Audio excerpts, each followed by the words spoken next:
5'11", but I'm shooting. My recruiter is from big state. The way I'm balling, I should probably have a mixtape. Feds on production. Baby help me count it, plus her head on concussion. Know they hate to see it, cause the gang so lit. Thick rope, made my son think he can swing on it. And I ain't gon' spit, less it come with a price. You bang on Mitch, better run for your life, cause it's tragic.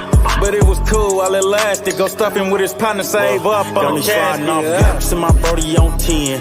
Clearing out the crowd like they know we gon' win. Know the feeling ain't the same when we touch. I'm still tripping off a cane and a crutch. Welcome back, everyone. It's been a month or so. I apologize for the delay, but we had some technical difficulties going on with our system. We had to get some new equipment. We had to get some new equipment and get us a new studio built, but we're looking pretty good now, and I appreciate everybody's patience. But we are back in business. First of all, I want to, like I always do, I want to give a shout out to HXC Gaming for always showing the love and support that they always do, and for A&K Engravers for making our tumblers and stuff for us. We really appreciate that. Also, you can see we got some merch. I told you it was coming. We got us some merch now. We got shirts. We got hats. And while I'm thinking about it, go to oldmancoffee.shop and you can get you some t-shirts. You can get you some coffee. We're in the coffee business too now, guys. We got all types of coffee. So you can see there's got our label on there. I'm trying to get it where you can see good. But anyways, so we got coffee, we got shirts, we got tumblers that will be there probably by the end of March, for sure by the end of the March, hopefully within a week or two. So you'll be able to go out and get you some merchandise. As always, if you ever have any questions, comments, want to have a topic that you'd like for old man Nate to talk about, you can reach me right there at nathan.darnell14@oldmansportstalk.com. So we're back in business, guys. I appreciate, again, I want to thank you guys for being patient. And those of you guys that are on right now, give a comment so I can see who's on. And I see a couple of y'all are online. Let me give you all a shout out. So drop your name in the comments and I'll give you guys a shout out. Tonight, we're going to talk about the NBA All-Star Game. We're also going to talk a little bit about OU softball, and is OU in Texas ready to go to the SEC in 2024? So we're going to discuss those a little bit. Let's start off with NBA All-Star. I'll just break it down to NBA All-Star Weekend. That was last weekend, and on Friday night they have a couple of games. They usually have a celebrity game, and they have the usually the first year rookies play some other guys. I'll be honest with you, I didn't watch it this year. I had some other things going on, so I didn't get a chance to watch it. I do like watching the celebrity game. I think that's kind of fun to watch. But the other games, it's not that big a deal to me. And then on Saturdays, you have the All-Stars Challenge, with this year they had it broken up into teams. I thought that was kind of cool. Even though the Greek Freak didn't get to participate because he had injured his wrist, his other two brothers did, and then one of his Bucks teammates stepped in for a little bit. But it was all right. It was okay. It wasn't the highlight of the night though. And then we had the slam dunk contest, we had the 3-point contest, and it was good. That was a good show. I was going for fellow Sooner Buddy Hield, and he came up just a little bit short. Had a good first round, and just a little bit short in the second round. But Damian Lillard pulled it out. He put on his shooting display. We all know that guy could shoot, so wasn't no surprise to me that he won it. And it was good. It was a good show. And then last, the dunk contest. I'm going to talk about that. I'm gonna just say flat out that was the best dunk contest I've seen in years. I really had come to a point where I wasn't watching the dunk contest no more. It just was not entertaining at all. There had been too many gimmicks involved. People jumping over cars, pulling out two rims, two backboards and two rims, elevating it up to 12 feet, that sort of thing. I mean, that's all nice and dandy, but it's not what we all came to see. We want to see highlight dunks that you see very rarely, and the lame dunks I was tired of. This year there wasn't too many. The only dunker that I thought really wasted his freaking time by even being out there. I don't even remember his name. I know he played for the Knicks. I know he played for Texas. And I'm not saying that because he played for Texas. I'm not. I thought his dunks were really lame. Just walking up there, jumping up, and his head above the rim or on the rim, and then sticking his hands on inside and hanging on the rim. He did the same thing both times. So I really thought the judge gave him way too high of a score to begin with. I want some flash, which the last kid, I'm bad with his first name. Sims, that's right, Vic. That's his name, Sims. And listen, I like Sims as a player. I just thought he wasted his time being in a dunk contest. Do some. I mean, you're that tall, and you got the leaping ability. Do something flashy with it. So, anyways, the Martin kid, I felt sorry for that kid. His dad messed up a couple of passes off the backboard. When he finally got the dunk, that was actually a very impressive dunk. As far down as he brought the ball, he did a reverse dunk, brought it down to his feet, and then dunked it. He brought it down that's pretty far. He brought it down and then dunked it. That was very, very impressive. But it took him 3 or 4 tries, and it's too late. You're not gonna get a 50 if it takes you 3 or 4 times. So, and in this dunk contest, you need the 50 to get to the championship round, or even get to the second round. And the other kid that was in the finals, I thought his dunks were good. I really did. But Mac McClung was way more impressive. And there's a few reasons why people think he was impressive. I mean, it's not like he did dunks we never seen before. I will say, the jumping over 2 people and tapping it off the backboard, I don't think we've ever seen that. We've seen him jump over 2 people on people's shoulders. We've seen that before, but I don't think nobody's ever tapped it off the backboard and then dunked it backwards while doing that. So that was kind of new. His 540 or 360 dunk he did there, that was not a first time. It had been done a couple of years ago too. However, his got really more complete. He was all the way around, whereas the one that was done a couple of years ago was about 3/4. So he's a little, and here's the most impressive thing about him. He's only 6'2". Anytime you get the smaller guys in there that can do these fancy dunks, it just amazes people, and they're going to win.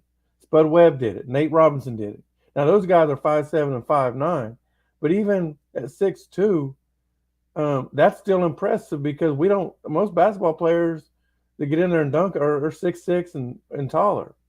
So that's why it was so impressive. So we've seen him in high school, we've seen his highlights, but to get out there and do it at the NBA level, I hope he does get another shot. Gets a shot. He's not a great basketball player. He's not a Jason Williams or anything like that. Flash with the ball, a point guard. If he was, he'd be playing. But he's got some flash to him a little bit, and I like to see him. I like to see him do a couple of those. I like to see him dunk on somebody in the NBA. That's what I'd like to see happen. That'd be pretty impressive. But so those Friday and Saturday night was fine, but the actual game, to me, it's a waste of time. I think that we should give out the honor to the guys that the players, I mean, they've earned it, but at the same time, a lot of that's just fan voting, um, and then it's based off of the votes, not just the fans, but fans have a lot to do with it, and I just don't. It's not about performance, right? Shea Gilgeous Alexander should have been a starter. His performance this season, he should have been a starter. But because he don't have the fan votes, he didn't get elected to be a starter. So Trey Young didn't get enough fan votes. He didn't even make the All-Star. So there's some other players that it's just all about popularity instead of what their performance. So we need to take it back to be the performance. And then the game itself, like I said, it's a waste of time. The guys are just out there standing, shooting half court shots, just coming down, doing like they're in a dunk contest, doing dunks like they're in a dunk contest. And that's all nice and dandy. But that's not basketball. You don't see that at any. I mean, the NFL has gone to a flag football, which I'm okay with because first of all, their All-Star or their Pro Bowl is at the end of the season, and also it's a lot more physical sport than basketball is. So just I don't have no issue with them doing a flag football game for their Pro Bowl. Their season's over with. It's not for anything. The NBA still got to continue to play, but let's make something more challenging. I mean, when I was a kid, those All-Star games were challenging. They were fun to watch. It was the best players in the league playing. You want to see playing against each other. There's a video if you go on YouTube and watch the greatest game and type in the greatest game never seen. It was a USA practice game, a Team USA practice game between the I think there was they have 12 or 15 players that got selected that were NBA players and go play in the Olympics. Back then it was Magic Johnson, Larry Bird, Michael Jordan, Patrick Ewing, Chris Mullin, Reggie Miller.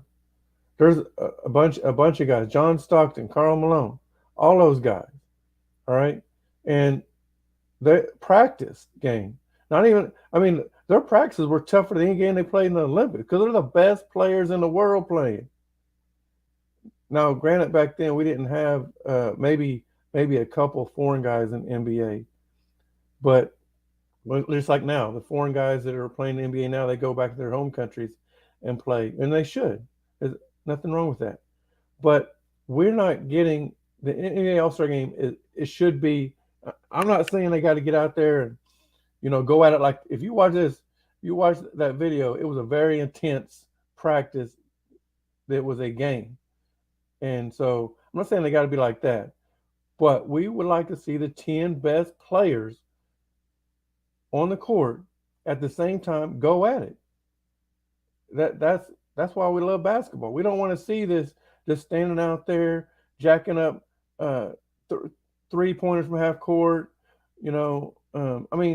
Jason Tatum got 51 points, and nothing against Jason Tatum. I like Jason Tatum, but almost all of his points were nobody guarding. They were just layups. So they got to do something about the game. And now, granted, I say a lot of the big players in the NBA have gone soft to begin with. Like LeBron James sits out. Not just him, but a lot of the players, they sit out. It seems like every other game, or every once a week they're sitting out, and they call this load management or whatever. It's ridiculous, man. There's no reason if you're going to get paid to play a sport, if you're going to get paid to play a game, get paid millions, that any one of us who are watching this video would love to just get 1 week's of their paycheck, then, go out there and show the people who pay for your salary, which is the fans, show them what they came to see. And, and that's why the All-Star game needs to change. The players need to change their attitudes. And, I did watch a show with, it was a JJ Redick's little podcast, and he asked McCollum, this is All-Star weekend. They filmed it in New Orleans, I believe he said it was at. But he asked him, JJ asked him about the load management. And McCollum, he kind of talked like a politician. I understand his role. He's a player, and he's also the president of the Players Association. So he's got both sides to look at right here. And he's basically just trying to come up with a happy medium. He understands the fans' perspective of it, but he also understands the players' perspective of it. And, he even admitted there was times that he played when he was hurt, not injured. There's a difference between hurt and injured.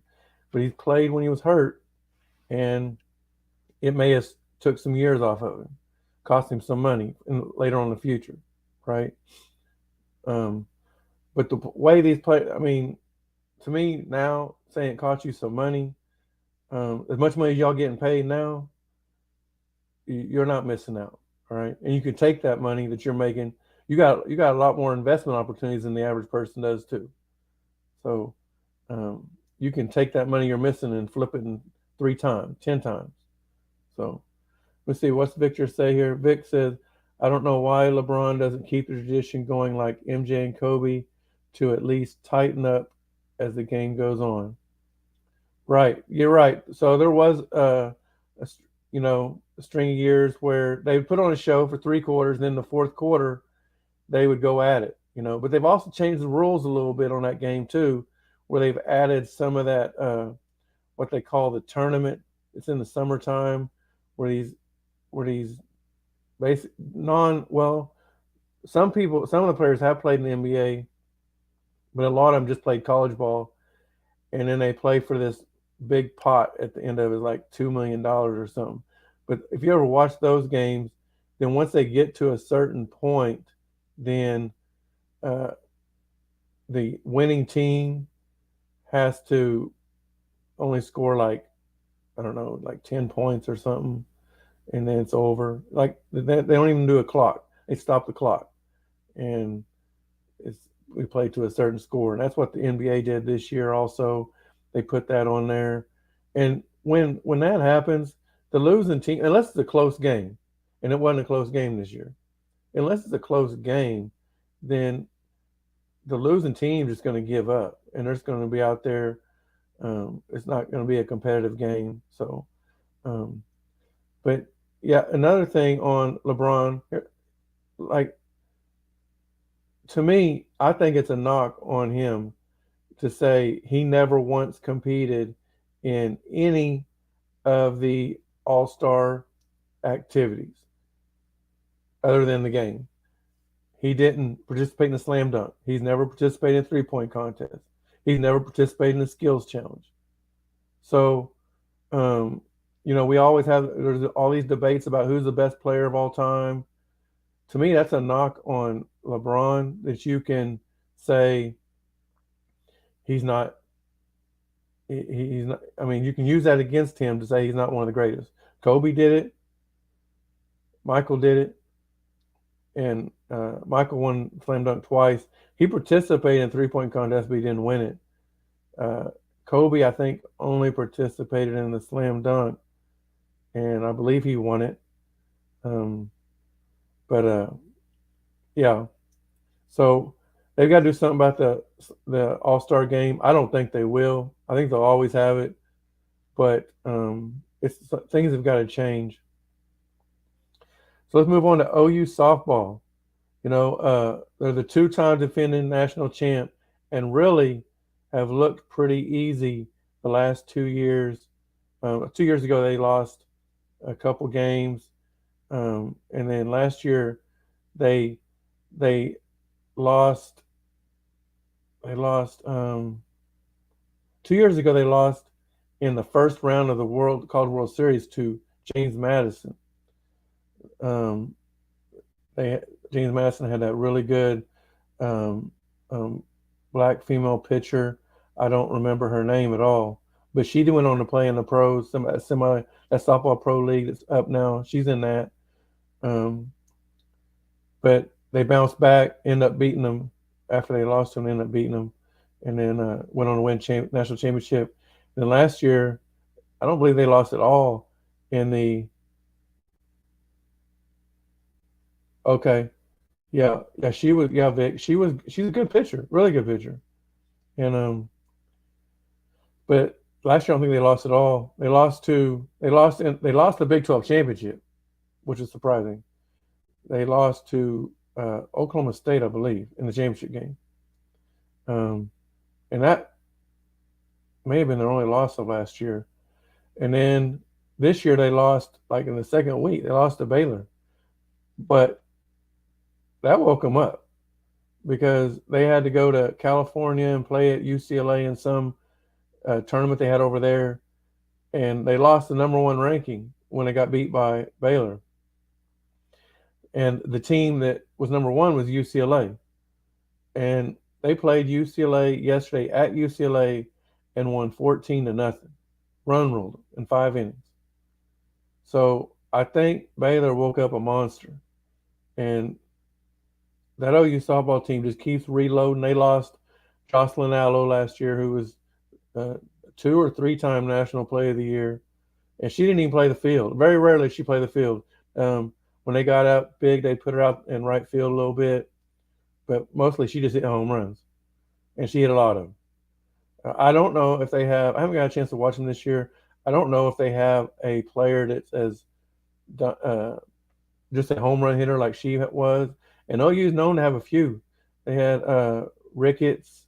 They've had Jocelyn Allo. They've had there's a couple more they've had that's been really just monster hitters. And sometimes that's all they do is hit home runs. But I haven't got a chance to watch them. I plan on watching them this week if I get a chance to, or as soon as I can, I'll get a chance to. I know they still got a lot of key players back. Jocelyn Allo was not the only player they had. That's why they won national championship.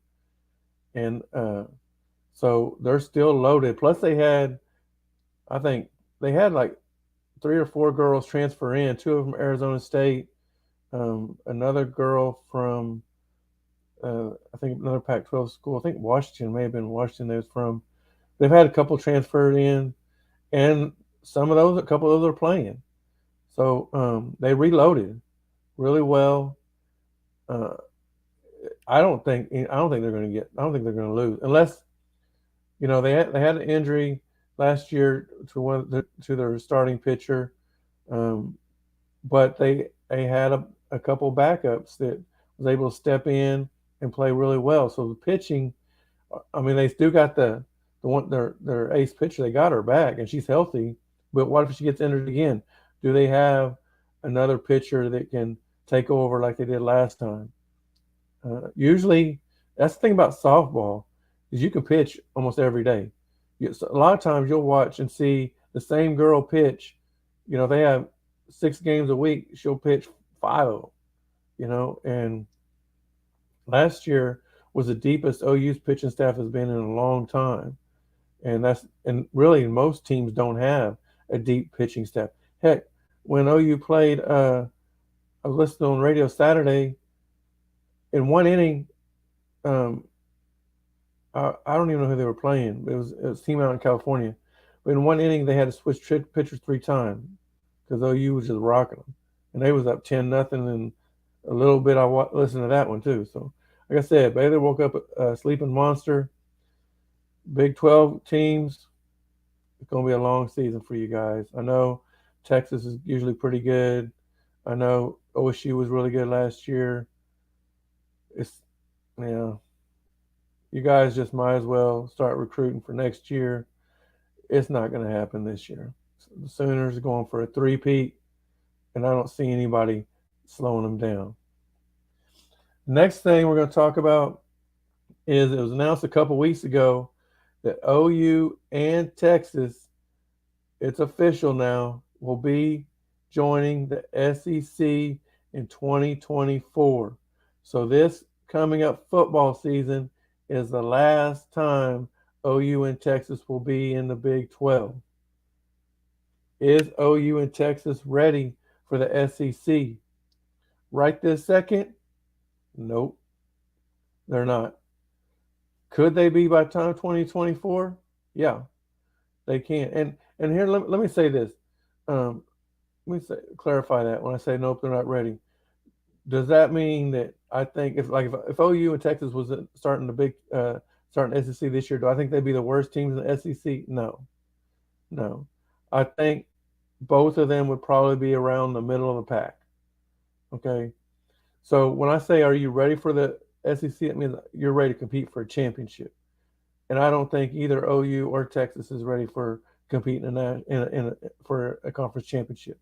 Now, let me also say this: it's also going to depend on how they align the conference. Okay, I have no idea how they're going to do it. There's been all kinds of rumors and speculations how they're going to do it. I've heard pods where 4 teams are in a pod, and then you'll play everybody in your pod every year, and then you'll play some other teams outside your pod every other year or something like that. Um, maybe I think if a kid was to stay there with a pod talk, if a kid was to stay at their school for 4 years, they would play everybody in the SEC at least once. Which right now that don't happen. So that's a good thing if they have it lined like that. If they just added like Texas to one side, because right now it's 2 divisions. So if they added Texas to one side, OU to one side, or put OU and Texas on one side and move somebody else to another side, I don't think they'd be able to do that. I don't think they'd be able to guarantee that everyone gets to at least an opportunity to play every team in the SEC if they stay for 4 years. So I kind of like the pod thing. Who would OU and Texas be in the pod? That's even more rumors, even more speculation. Who do I want to play? Of course, I want to play. I think OU and Texas want to still play each other. I don't think Texas wants to play Texas A&M. OU doesn't care. I think though the hardest thing is going to try and make the pods even. Okay, so there's been speculation, and I'm just going to throw this out there about OU, Texas, Texas A&M, and LSU being in the same pod. I don't think that pod would be even because all 4 of those teams are pretty much blue blood programs. Not every team in the SEC is a blue blood program. And so all 4 of those teams are capable of recruiting really well. And all 4 of those teams are capable of winning a national championship. LSU's won it a couple times in the SEC. Texas A&M hasn't quite got there yet. And so Texas and OU's won a national championship in the last, 20, it's been 23 years for OU, and it's been 15 years for Texas. No, I'm sorry. It's been 18 years for Texas. So we gotta get back on the right track. But still, 3 out of 4 of those have won national championships in the 2000s, since 2000. So I don't think that would be fair.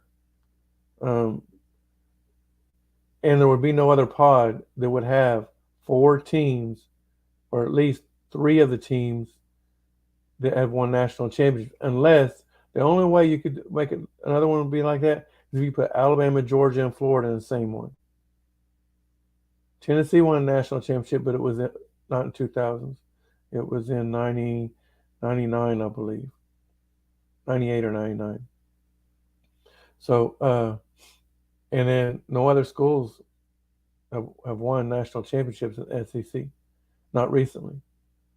So, yeah, I don't think that would be fair with OU, Texas, LSU, and A&M.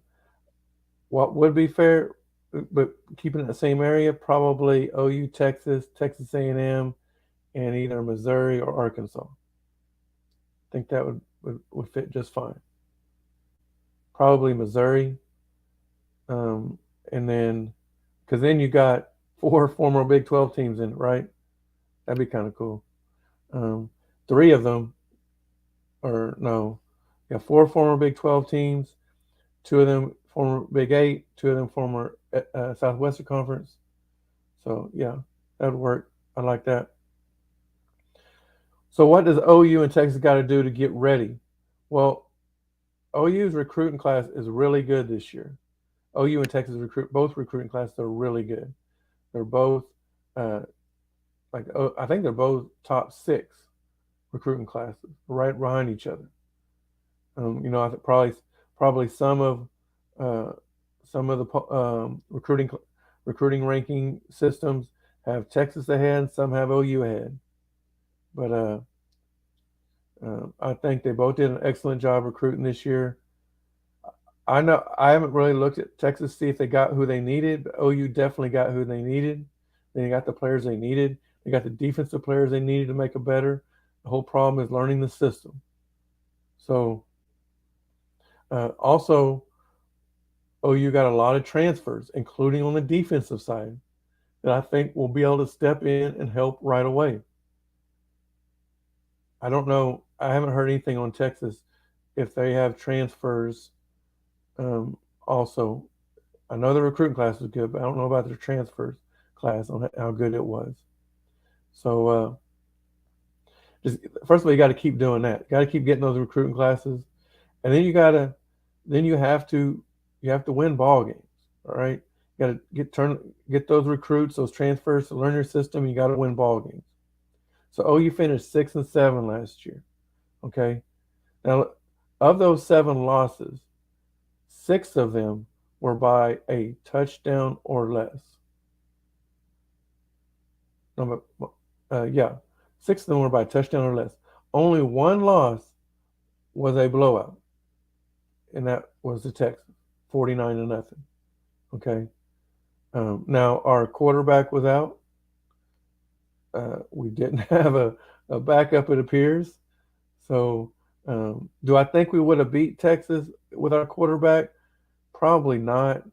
The way they played that day, we probably wouldn't have won. I know it wouldn't have been 49-0 though.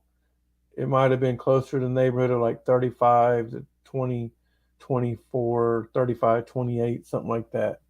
So, but we just got to, those losses. You lost by six losses by a touchdown or less, and a lot of them by field goal, including the bowl game to Florida State, to a 13th ranked Florida State, who will be a top 10 preseason team this year because they got a lot of people back also. So we've got the people in place. We just got to turn wins. And there's got to be some adjustments. Coach Venables got to do some adjustments. He did, in my opinion, he did too much coaching on the defense and instead of doing head coaching job, right? And so just clean up that stuff and we'll be all right. Texas, they just got to get out of this. For the last, really since they won the national championship. I take it back. I was going to say since Mac Brown left, but even like the last 2 years Mac Brown was there, Texas did not seem to care about winning football. Their players they recruited had piss poor attitudes.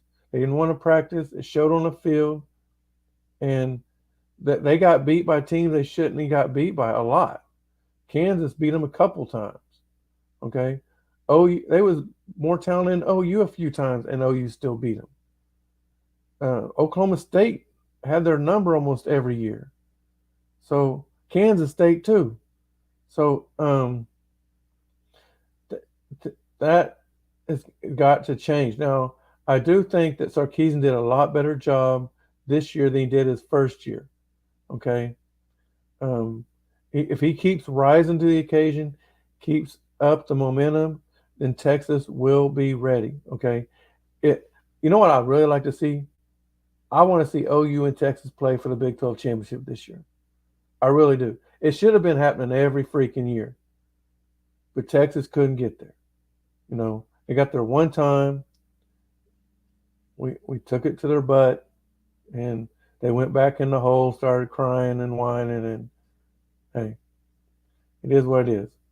But I think they went through 2 other coaches after that. Yeah. So, but Sarkisian, he's on the right track.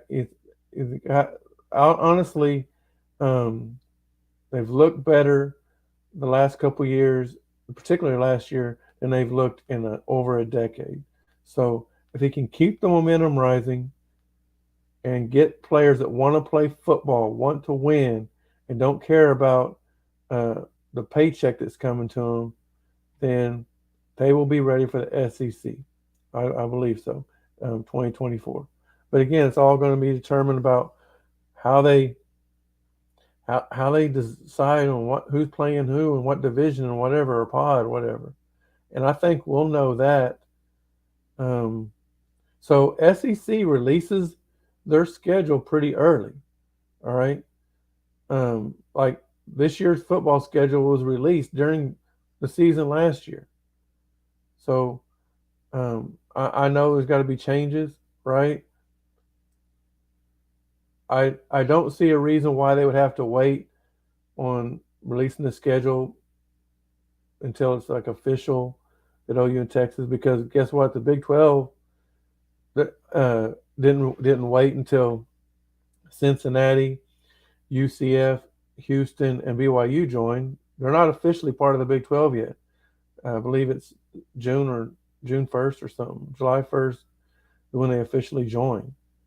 But we've already released our schedule. So, and it took a while, and it may take the SEC a little while to get it right. But hopefully they're already working on it. They know we're coming now. Hopefully they're already working on it. So, last thing I'm going to say, this wasn't on my schedule, but since it just crossed my mind, I'm going to talk about it real quick. Let's see how long we've been going. 37 minutes. Okay.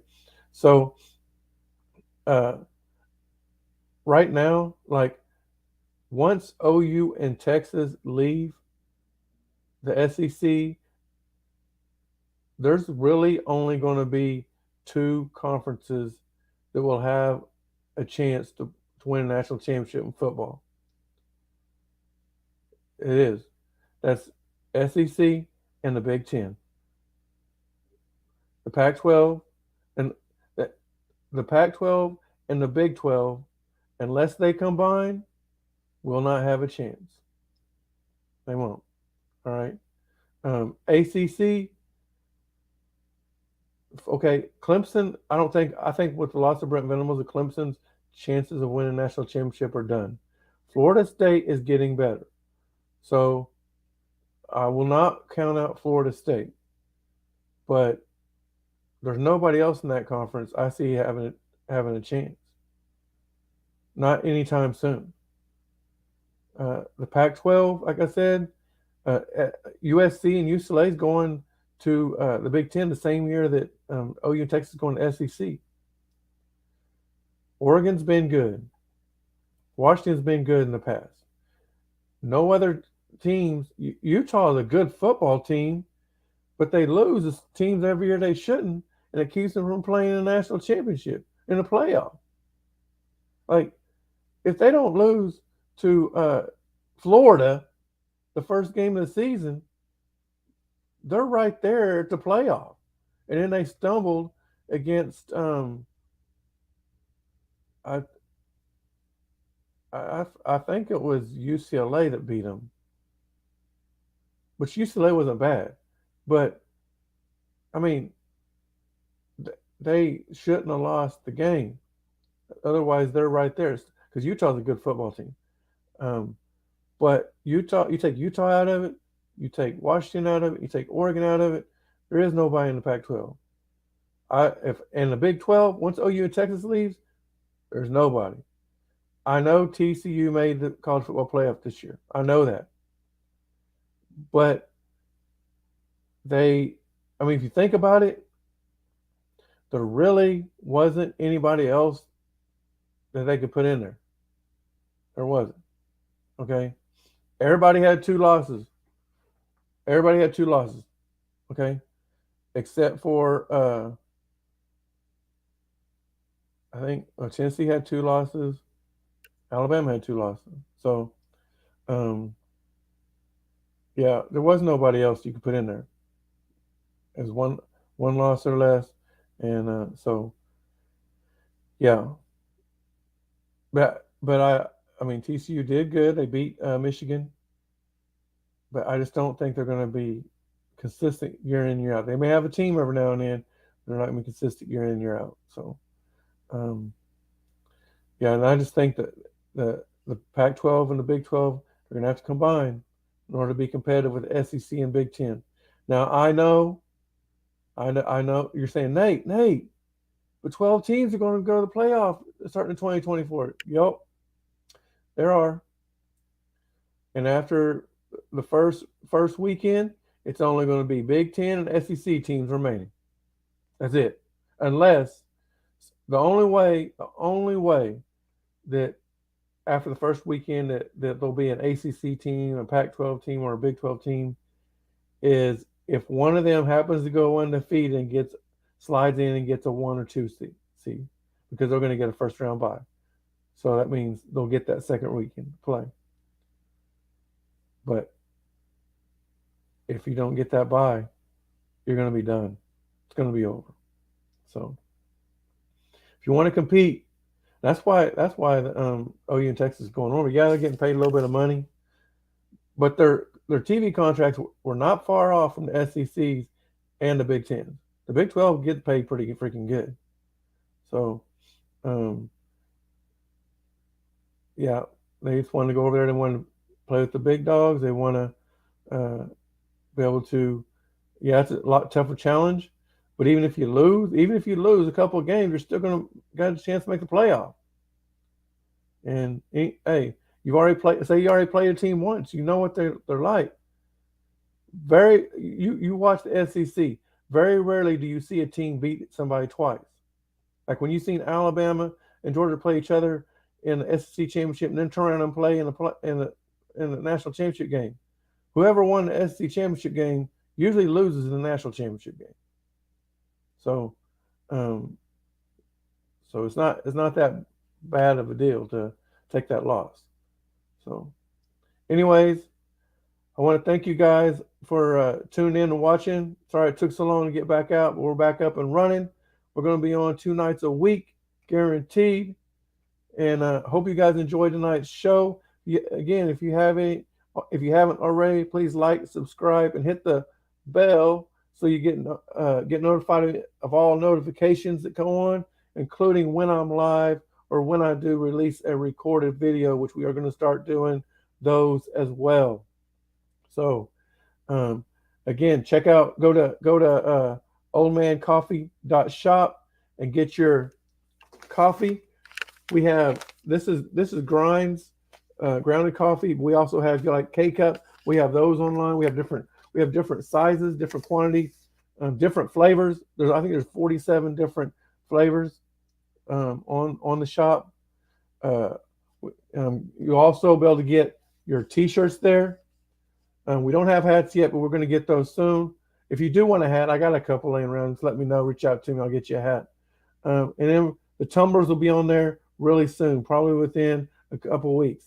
So thanks for dialing in. Appreciate you guys watching, and tell your friends about it, and let's get this thing hopping and moving. You guys have a great night, and talk to you next time. Yeah, same when we touch.